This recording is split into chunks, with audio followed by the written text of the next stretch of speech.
Friends, my sermon this morning is called A Chapel by the Sea. And it's a sermon, of course, about this chapel, about our chapel, and the ministry that we share here. But I want to begin by sharing a story of another chapel by the sea, a chapel that played an important role in the origins of our faith, a chapel whose story might help us better understand what it means to be a chapel by the sea, and what special ministry and mission we are called to do in this place. Now, the story of this other chapel is one of the great stories of our Unitarian Universalist tradition. But I'll warn you that it might just stretch the limits of your credulity, okay? It's sometimes referred to as Unitarian Universalism's only miracle story. Unitarians being, for the most part, a people skeptical of miracles. But before your imagination gets the better of you and you start conjuring images of a miracle taking place in one of the great holy places of the world, Rome, Jerusalem, Athens, Mecca, I should let you know at the outset that our one miracle story takes place, faithfully, I think, in New Jersey. No diss on New Jersey, right? But it's no Athens, right? I'm getting ahead of myself, though, because our story actually begins back in England with a young man named John Murray. Murray was an itinerant Methodist preacher who preached a generous brand of Christianity called Universalism. Universalism is the faith that God's love is so great, God's mercy so wide, that it embraces everybody. Not just the pious, not just the privileged, not just the predestined. Everybody. God's love is universal. That's the universalist part of Unitarian Universalism. So John Murray traveled his native England preaching this generous faith to whomever would listen until he suffered a series of Job-like misfortunes. First, the Methodist Church told him he was a heretic and had to stop preaching. On top of that, Murray fell on difficult times financially, and the bank foreclosed on his possessions. When even that failed to satisfy the lender's avarice, they threw Murray in debtor's prison. And while there, Murray's wife and children died from tuberculosis, leaving him destitute and alone. Having lost his property, his family, his faith, Murray did what so many Englishmen down on their luck did at the time. He set out for America in search of a new beginning. But Murray's fortunes didn't immediately change in the New World. As his small ship approached New York Harbor, a storm hit, throwing the boat off course and wrecking it on the shoals just off the aforementioned New Jersey. By this point, Murray had lost so much, he had half a mind to just let the waters take him. He swam to shore and dragged himself up onto dry land. Now, by this point in the story, you're probably saying to yourself, this is a pretty bleak story. When does the miracle part come in? Well, imagine John Murray's surprise when, as he dragged himself out of the ocean, a kindly gentleman came down to the shore to greet him. It turns out that Murray's ship ran aground on the property of one Thomas Potter. Potter was a Quaker with the same heretical Universalist faith that Murray preached back in England. Potter too believed in a God who loved everybody. In fact, Potter's faith burned so brightly that he was determined to share it with others. So much so that he built on his property a chapel by the sea. And he dedicated that chapel to a love that knows no distinctions and no bounds. He built the chapel and he waited for God to send him a preacher. So when Potter saw the ship crashed up on his property and the bedraggled John Murray pulling himself out of the ocean, Potter knew immediately, there's my preacher. And he rushed out to see Murray and embraced him and greeted him with these words. And I love these words. Come, my friend. I've longed to see you. I've been expecting you for a long time. How puzzling those words must have sounded to John Murray after all he'd endured. And how beautiful. Come, my friend. I've longed to see you. I've been expecting you for a long time. Well, Potter told Murray the story of his chapel and invited him to preach a sermon about God's love for all people 2 days later on Sunday. Murray insisted he would only preach if the wind and the seas prevented him from setting sail again for New York before Sunday. Well, the story goes that the winds never died down that weekend. And on Sunday, Thomas Potter invited some friends over to his chapel by the sea to hear John Murray preach the first Universalist sermon in America. And it wouldn't be the last. Murray would go on to become the founder of Universalism and the great evangelist of that faith. In fact, one of the places his gospel eventually took root was right here in Vineyard Haven, where a Universalist congregation gathered in 1860, meeting in the church that's now Tisbury Town Hall. That Universalist congregation was briefly pastored by the Unitarian minister on island, Daniel Waldo Stevens, the founder of this congregation, and the man for whom this chapel is named. So there you have it, friends. Unitarian Universalism's only miracle story. And to think it happened in a chapel by the sea. But why do you suppose religious communities pass down these kinds of stories? Why does some history blur into myth? I think it's because a religious community has decided these stories have something important to teach us about our faith. They take on mythic qualities so they can become tools for teaching and passing along the faith.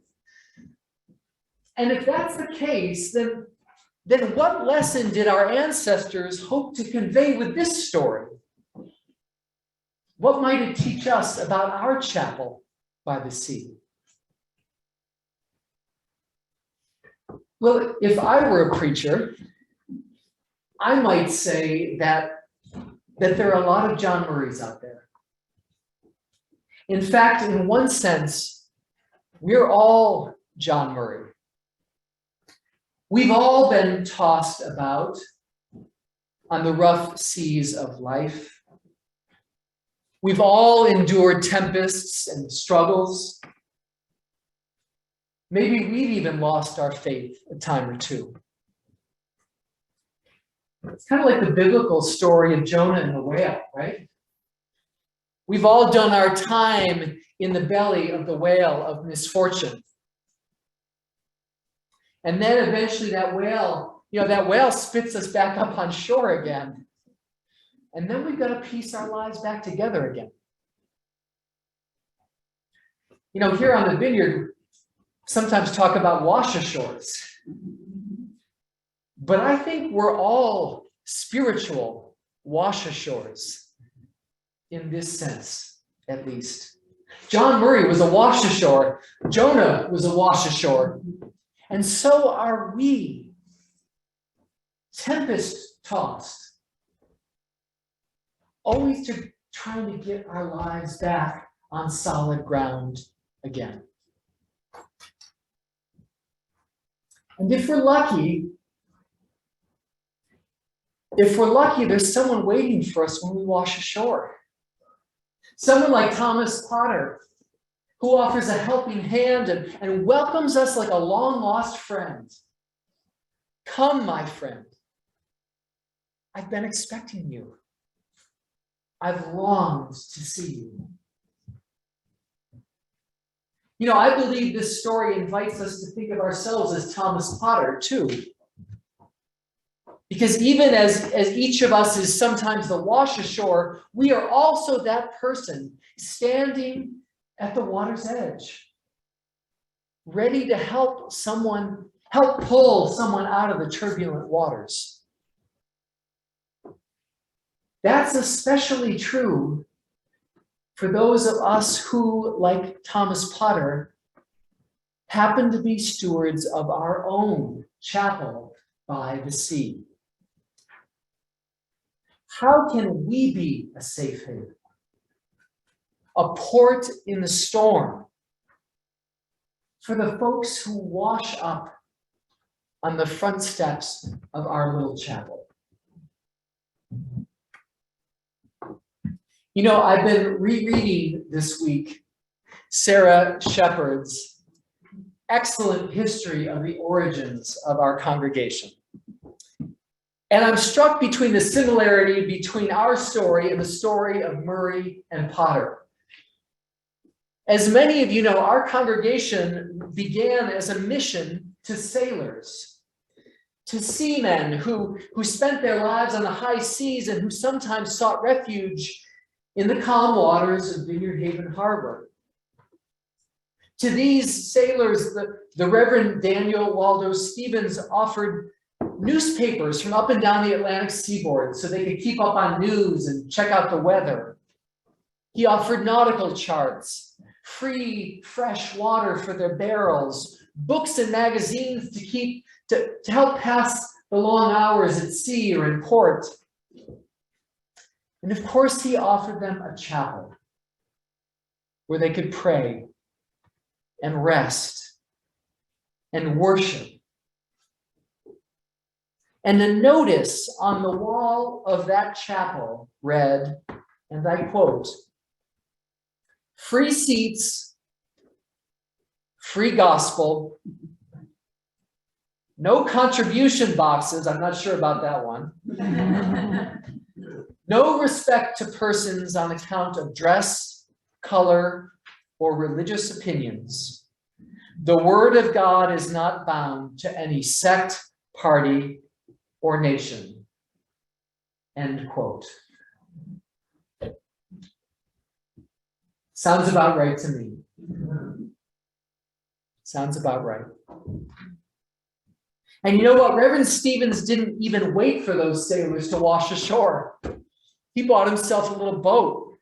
And whenever a ship came into harbor, he'd paddle out there and personally invite the sailors to come to the chapel and the reading room. "Come, my friend. I've longed to see you. I've been expecting you for a long time."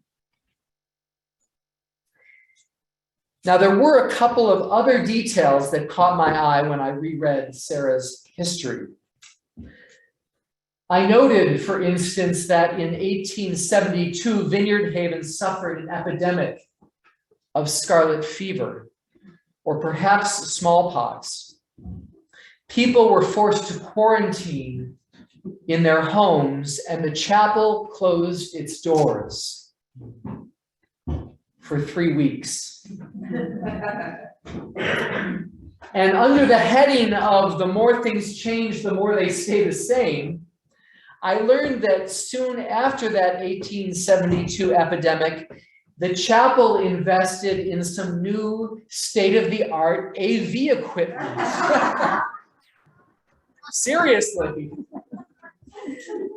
Reverend Stevens bought a Psyopticon, which was the 19th century equivalent, apparently, of a slide projector that used painted glass discs for slides. The Psyopticon was apparently a big draw at the time, and Reverend Stephen used it for religious and educational and entertainment programs. I wonder if it too occasionally malfunctions on Sunday mornings. Sarah notes in her history that the original Unitarian chapel and reading room was dedicated on July 4th, 1868. This chapel was built and dedicated in 1896 and moved to this location in 1904. Today, 154 years after the dedication of our first chapel, 126 years after the dedication of this chapel, and after 2 years of closure due to the pandemic, today we rededicate this chapel to a love that knows no distinctions and knows no bounds.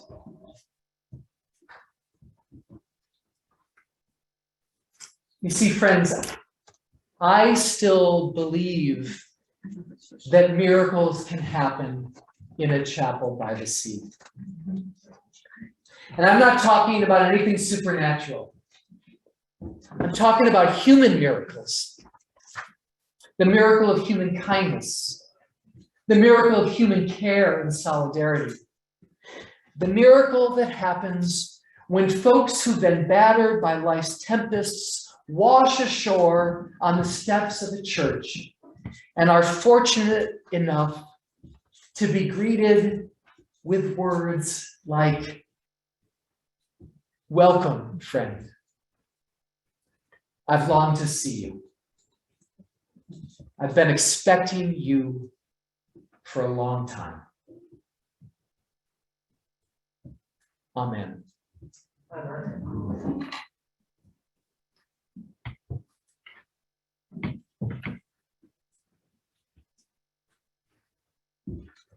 Friends, at this time, we will join together in the act of rededicating this chapel. I've asked 4 readers to come forward, it's 4, to each share a blessing for inclusion, a blessing for intergenerational community, a blessing for creativity and for love, service, and justice and connection. And after each of their blessings, we will all join together in the words printed in your order of service. So we'll begin with Rita.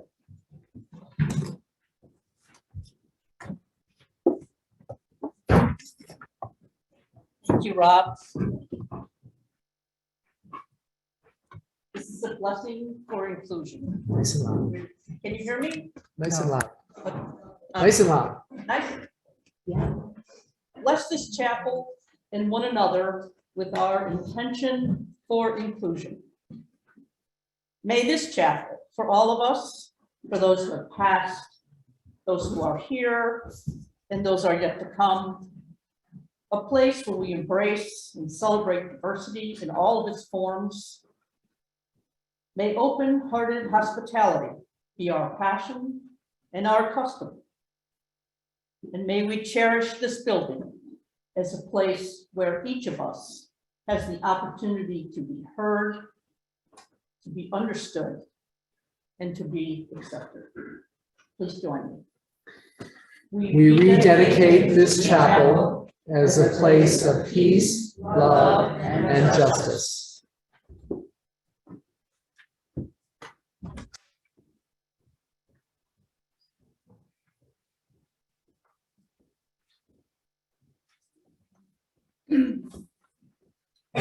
Blessings for an intergenerational community. We bless this chapel and one another with our intention for becoming an intergenerational community. May this be a chapel of all ages, where we learn and we grow together, young and old alike. May we worship together, laughing, singing, sharing as one community. May we make room for one another, infant, youth, elder, and sage. May we support each other across generations, respecting and appreciating both our struggles and our passions. All together. We rededicate this chapel as a place of peace, love, and justice. Blessing for creativity. We bless this chapel and one another with our intention for creativity. May this be a chapel that sparks the imagination and sparkles with beauty. May this be a place of self-expression for the unfolding of the possibility and potential. Here may the creative gifts of music, dance, art, conversation, thinking, problem solving, teaching, reflection, poetry, storytelling, and leadership be free flowing, nourishing our minds, hearts, and spirits. We rededicate this chapel as a place of peace, love, and justice. A blessing of love, service, and justice. We bless this chapel and one another with our intention for love, service, and justice. May this be a chapel that inspires us to live out our faith by serving the cause of love and justice in the world. May our hearts be made kind and our spirits emboldened to act. May the fire of our commitment burn bright. We rededicate this chapel as a place of peace, love, and justice. We bless this chapel and one another with our intention for connection. May this be a chapel that radiates with warmth of love. May it be a place that nurtures and sustains human kinship, offering shelter and comfort and creating bonds of affection and care. May it provide opportunities for collaboration that reaches out beyond the walls into the larger community and the world. May we be woven ever more artfully and lovingly into the interconnected web of life of which we are all part. We rededicate this chapel as a place of peace, love, and justice.